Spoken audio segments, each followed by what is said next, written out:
So I didn't have the experience of being able to talk to my parents. My dad was always working nights and my mom wasn't home.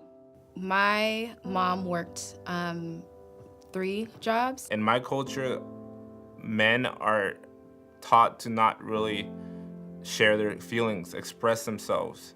And at home, I didn't have anyone I can even talk to. We didn't really have a traditional dinner table. We didn't talk about our feelings or what we wanted to do when we grow up. So from what I've heard in the dinner table, everyone's together as a family.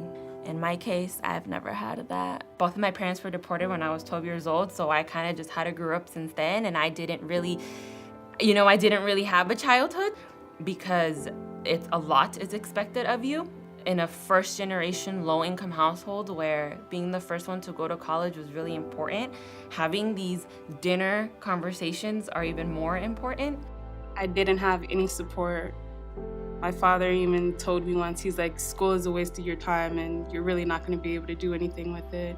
When I would go to the Boys and Girls Club, I would hear the complete opposite, like, school's important, you should use it to your advantage. The Boys and Girls Club was able to give me that platform of talking about issues that I wasn't able to talk to with my mom because she was so busy. When I'm sitting around the Boys and Girls Club at their dinner table and I'm crying and I'm telling them like this is hard and I have to go home and I have to figure out like immigration stuff for my parents or things like that, they offer me the comfort and the love that comes at the dinner table.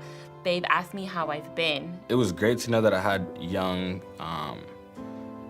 African Americans who had went to college, who had done these things, who had played collegiate sports, who just, they saw something in me and they believed, because Sean and Jason, they honestly didn't have to stay at James Flood till midnight helping me write high school entry essays. The Boys and Girls Club have provided me with sometimes a meal, because at home I would be scared to even think, am I going to be able to eat that night or not? Sitting at the table doing my homework, and my mom was just sitting there with me, staying up as late as I had to stay up, letting me know that she was sorry that she wasn't able to help me with it. You know, I stayed up about 2-3 o'clock in the morning each night finishing my homework for the next day.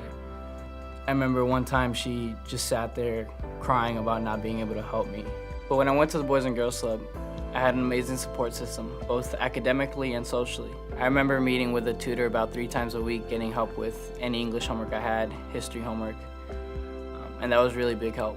One of the experiences I remember the most was with my mentor, Myra. She was the teen director at the time. Going into my junior year, my older brother was diagnosed with a mental disorder. That year was really tough on me, and I had to kind of like step up as the older sister now, because I didn't have my older brother to do that anymore. So I was the older sister for my younger brother. I remember going to the Boys and Girls Club and having Myra there, and I would just go to her and cry a lot of the days because I didn't want to cry at home. I remember not knowing what college was about. I remember not even wanting to apply to college. I remember not believing in myself. I remember not having the confidence in myself. And then one day I got paired up with Esmeralda as a coach or as a mentor, and right off the bat, she believed in me. She believed that I can even talk about applying to some of the top colleges. She believed that I can compete with some of the best students. She believed that I can do many things that I didn't believe in myself. She had more confidence in me than I did in myself. The BGCP dinner table is family. Love. Trust. Network. The second home. Love. A safe haven. Family.